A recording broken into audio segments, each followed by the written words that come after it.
हिरण्यवर्ष पर विजय, मधुमक्खी तथा वानरों के आक्रमण से छुटकारा। श्री नारद जी कहते हैं, राजन, महाबाहु श्री कृष्ण कुमार प्रद्युम्न उत्तर कुरु वर्ष पर विजय पाकर हिरण्यमय नामक वर्ष को जीतने के लिए गए, जहाँ स्रोत नाम का विशाल एवं दीप्तिमान सीमा पर्वत शोभा पाता है। वहाँ कूर्मावतारधारी साक्षात भगवान श्री हरि विराजते हैं और अर्यमा उनकी आराधना में रहते हैं। हिरण्यमय वर्ष में पुष्पमाला नदी के तट पर चित्रवन नाम से प्रसिद्ध एक विशाल वन है, जो फूलों और फलों के भार से लदा रहता है। कंद और मूल की तो वे स्वतः निधि ही है। मैथिलीश्वर वहां नल और नील के वंशज वानर रहते हैं, जिन्हें त्रेता युग में भगवान श्री रामचंद्र जी ने स्थापित किया था। सेना का कोलाहल सुनकर वे युद्ध की कामना से बाहर निकले और भौएं टेढ़ी किए क्रोध के वशीभूत हो उछलते हुए प्रद्युम्न की सेना पर टूट पड़े। नरेश्वर वे नखों, दांतों और पूंछों से घोड़ों, हाथियों और मनुष्यों को घायल करने लगे। रथों को अपनी पूंछों में बांधकर वे बलपूर्वक आकाश में फेंक देते थे। कुछ वानर विजय ध्वजनाथ के विजय रथ को और अर्जुन की कपि ध्वज रथ को लांगल में बांधकर आकाश में उड़ गए। कपि ध्वज अर्जुन की ध्वजा पर साक्षात भगवान कपींद्र हनुमान निवास करते थे। वे अर्जुन के सखा थे। उन्होंने कुपित हो संपूर्ण दिशाओं में अपनी पूंछ घुमाकर उन आक्रमणकारी वानरों को बांध बांध कर पृथ्वी पर पटकना आरंभ किया। तब उन्हें पहचान कर समस्त श्री राम किंकर वानर हर्ष से भर गए। राजन, उन वानरों ने हाथ जोड़कर धीरे धीरे सब ओर से आकर पवन पुत्र को प्रणाम किया। कुछ आलिंगन करने लगे, कुछ वेग से उछलने लगे और कुछ वानर उनकी पूंछ और पैरों को चूमने लगे। महावीर अंजनी कुमार ने उन्हें हृदय से लगाकर उनके शरीर पर हाथ फेरा और उन्हें आशीर्वाद देकर उनका कुशल समाचार पूछा। नरेश्वर उन्हें प्रणाम करके सब वानर चित्रवन में चले गए और हनुमान जी अर्जुन की ध्वजा में अंतर्धान हो गए। तदनंतर मीन ध्वज प्रद्युम्न मकर नामक देश से होते हुए विष्णु वंशियों के साथ बार बार दुंदुभी बजवाते हुए आगे बढ़े। मकरगिरी के पास उनकी दुंदुभियों की ध्वनि सुनकर मधु भक्षण करने वाली करोड़ों मधुमक्खियां उड़कर आ गईं। उन्होंने सारी सेना को डसना आरंभ किया। उस समय हाथी भी चीत्कार कर उठे।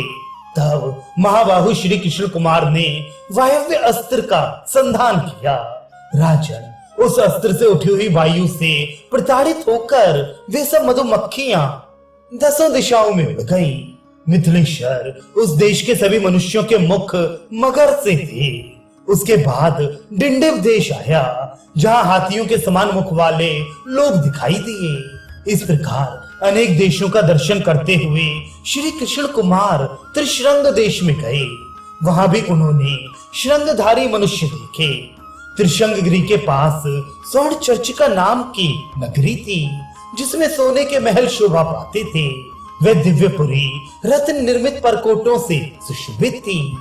मंगल की निवास भूता वह नगरी चंद्रकांता नदी के तट पर विराजमान थी।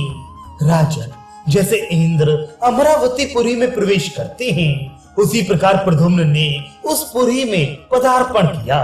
जैसे नागों और नाग कन्याओं से भोगवतीपुरी की शोभा होती है, उसी प्रकार विद्युत की सी दीप्ति वाले स्वर्ण सदृश गौर वर्ण के स्त्री पुरुषों से वे स्वर्ण चर्चिका नगरी सुशोभित थी।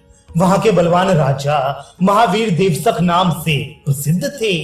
उन्होंने मेरे मुख से यादव सेना के बल का वृतांत सुनकर भेंट की स्वर्ण में सामग्री ले बड़े भक्ति भाव से प्रद्युम्न का पूजन किया।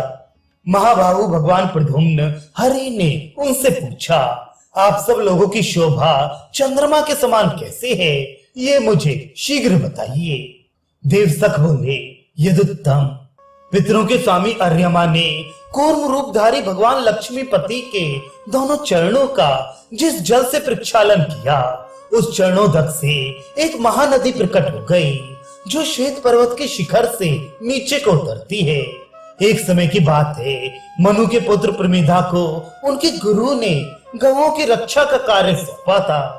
उन्होंने रात्रि के समय सिंह की आशंका से तलवार चलाकर बिना जाने एक कपला गौ का वध कर दिया।